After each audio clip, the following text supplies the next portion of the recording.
The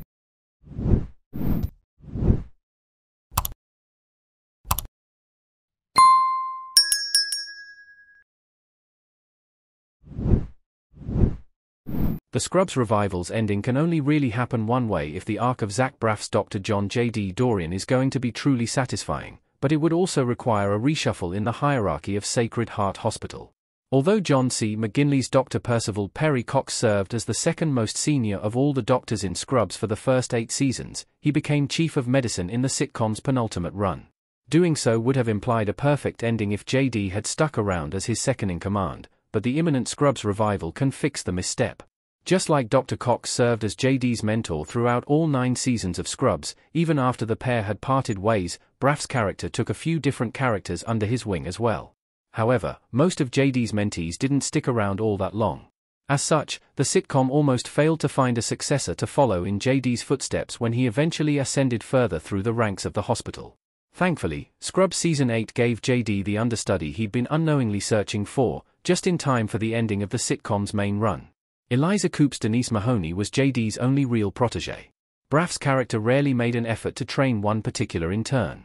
Although Scharfen Buchholz's Jason Cabaggio was unconsciously selected by J.D. to be molded into his eventual replacement, any big Scrubs fan will know how badly that turned out.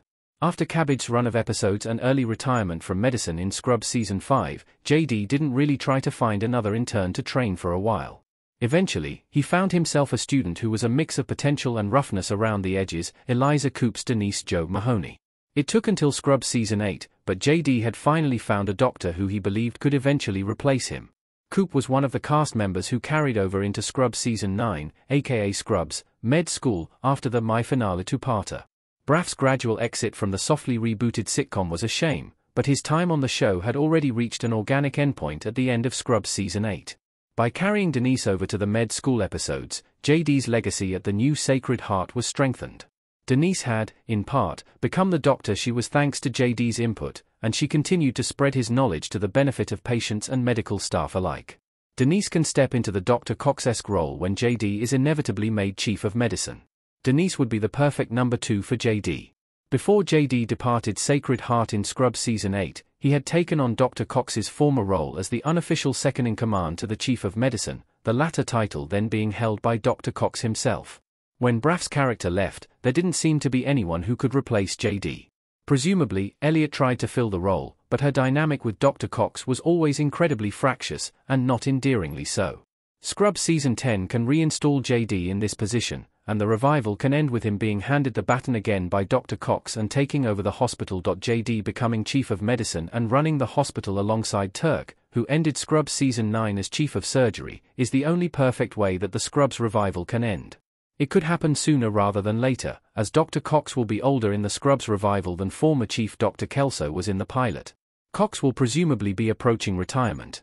So, J.D.'s return can have him reclaim his right to take over as the chief of medicine, which means Denise can inherit the role made famous by Cox, as she is J.D.'s only real protégé. Scrubs Season 9 would have been better with Denise's inner monologue instead.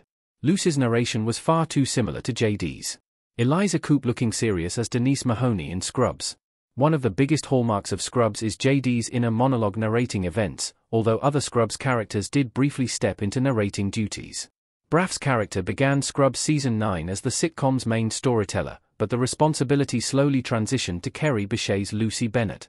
Bishay's character had never appeared in Scrubs Seasons 1 to 8, but she was thrust into the limelight as the show's new lead actor. It perhaps could have worked if certain other characters didn't make the jump from Season 8, but it would have made much more sense for Denise's inner monologue to take over. There was nothing really wrong with Bishay's Scrubs character, but it felt like the show was trying to introduce a character who was essentially a female J.D. With all the other changes ahead of the med school run, as well as Braff's brief tenure as part of the new formula, it all felt a little forced. The sitcom also inorganically gave Lucy and J.D. a brief teacher-student arc to justify the handoff, but it was a little bit of a head-scratcher. Scrubs Season 8 had already done this story with J.D. and Denise, and it had felt much more natural.